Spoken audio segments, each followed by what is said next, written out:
Hello everyone, this is Julian from Kanen Coffee, and today we have a Saeco Xelsis with us in the shop. And it had came in for a few issues, mainly that the filter, or there was no water going through the machine, and then also that the filter, when installed, would not allow water through or run through.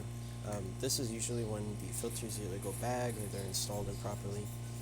We don't have the filter installed right now for the testing because we ended up doing a tune-up on the machine to kind of clear up the spouts.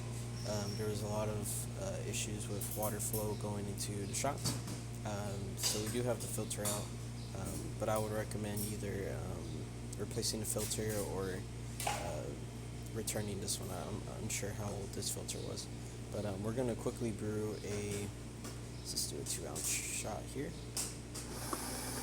It's going to start grinding coffee.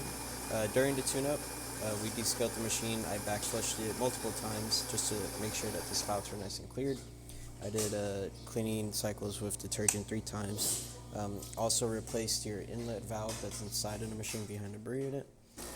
Also replacing the brew unit gasket, and of course deep cleaning the brew unit. So yeah, everything should be nice and clean. It's going to start brewing now.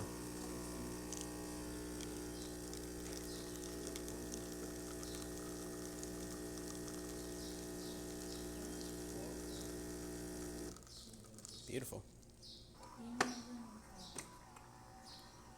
A nice, beautiful shot. And quite a bit of coffee for 2 ounces. And yeah, that's about it for this repair. If you like this video or any of our other repairs on our channel, leave a like, subscribe, hit the bell. Thanks for watching.